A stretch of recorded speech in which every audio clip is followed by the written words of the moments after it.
Hola, el día de hoy vamos a reflexionar sobre la experiencia que se adquiere mediante la percepción de la realidad con el sentido de la vista.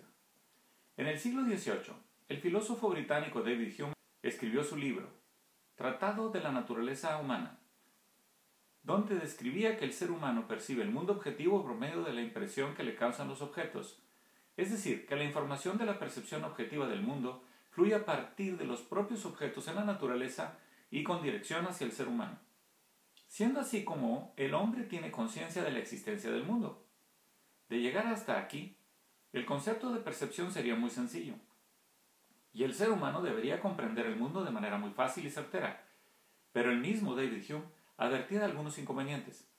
Para observar un ejemplo, imagínese que va manejando por una carretera y se encuentra frente a una larga recta en el camino, que tiene algunas bajadas y subidas.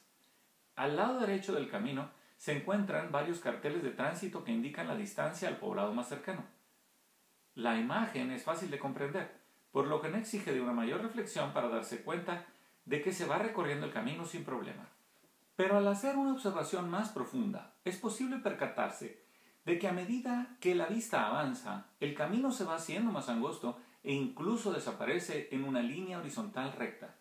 Asimismo, a pesar de que los letreros son del mismo tamaño en la realidad, entre más cerca nos encontramos de ellos, mayor es su tamaño y viceversa.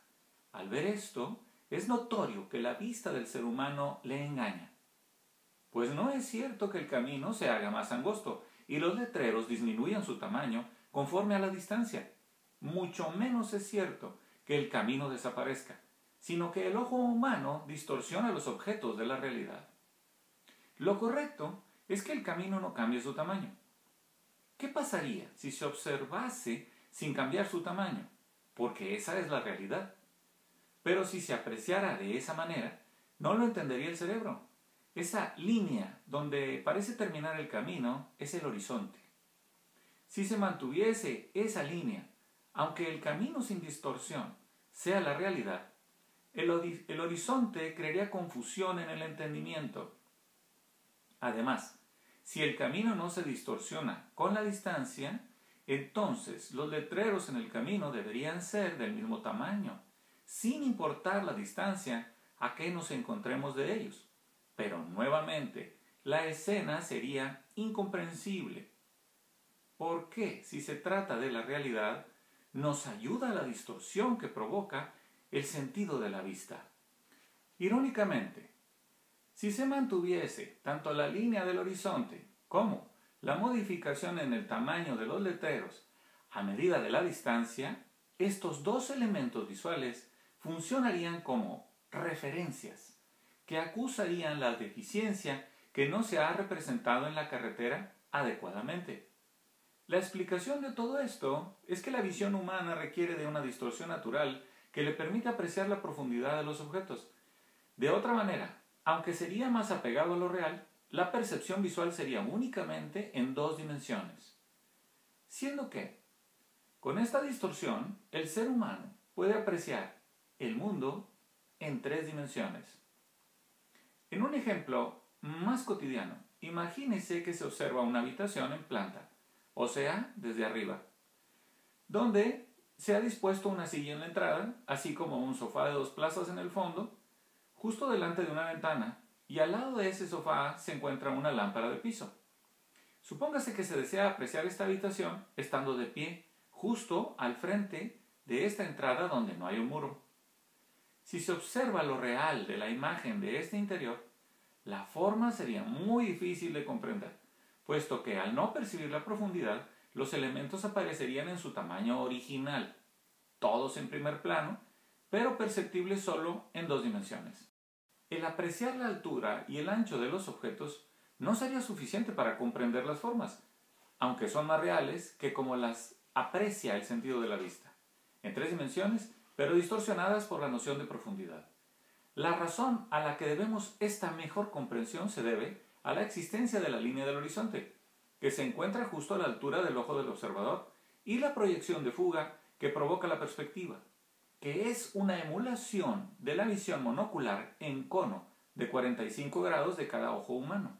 Otro elemento de realidad en los objetos se focaliza en la textura. la cual añade y determina contornos suavizados, así como la captura de sombras que son útiles para la mejor comprensión de la vista.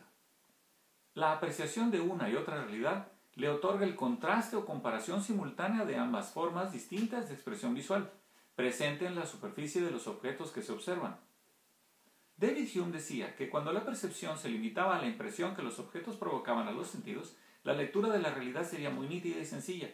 Por ello, a él se le considera el mayor exponente del empirismo, la corriente filosófica que identifica la comprensión de la realidad por medio de la experiencia. Pero también advertía que cuando se implicaba al juicio de la razón en esta percepción, la comprensión se complicaba severamente. Hume no explicaba este aspecto de la distorsión natural del sentido de la vista en el ser humano, ni la posibilidad que se conseguía al contar con una referencia para apuntalar el juicio empírico. Pero con este video es posible observar su utilidad. Para reflexionar en otro ejemplo, tómese en cuenta que estando en la misma habitación y sin advertirlo, alguien apaga la luz.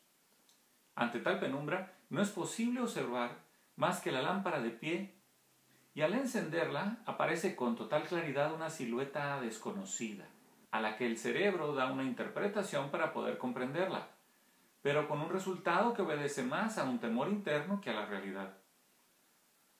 Al encender de nuevo la luz completa de la habitación, aparece con claridad el objeto real que había únicamente provocado una sombra que se supuso como realidad y que en su momento causó una fuerte emoción en el observador.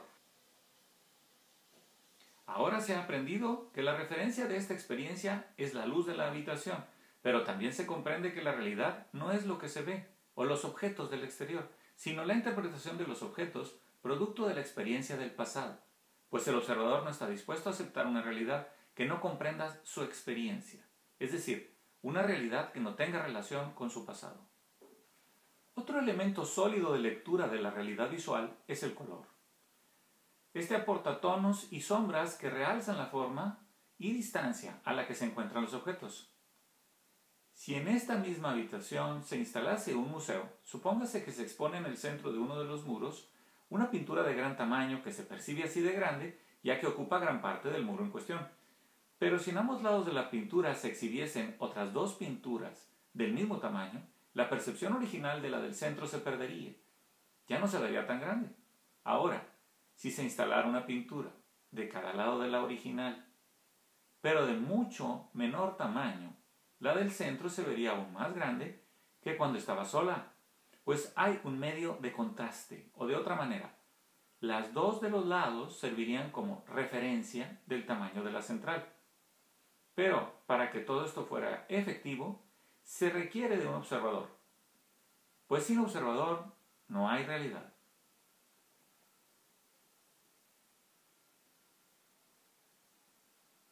Sorprendentemente, el color no existe como tal. En realidad, cuando la luz irriga al objeto, éste la refleja, emitiendo radiaciones de diferente tipo de frecuencia, que a su vez penetran en la pupila del ojo humano, provocando que se dilate o contraiga. Y esta interacción hace que el observador experimente impulsos nerviosos. A partir de este punto, las reacciones físico-químicas del observador convierten esta información en su lectura de la realidad, que es el resultado de estas emisiones, además de los supuestos de su experiencia. Por lo tanto, la realidad del ser humano a nivel visual es mayormente una construcción personal de su percepción, que es la realidad externa del fenómeno que experimenta. Esta es la compleja faceta a la que se refería David Hume, cuando aseguraba que sería mucho más simple la percepción de la realidad cuando se daba únicamente por la impresión que los objetos causaban en los sentidos del observador, que cuando se anteponía la razón. Pues la percepción, entre otras cosas, incluye la información que se obtiene del objeto en el exterior, más la serie de supuestos que el observador le infunde con su experiencia, tanto de su pasado como de su vivencia en el momento. Así entonces, se trata de que el ser humano observe su objeto de estudio considerando que la realidad es una construcción que incluye el riesgo de incluir supuestos propios que le impidan un resultado fehaciente y la necesidad de contar con referencias validadas que le propicien un soporte adecuado para su lectura.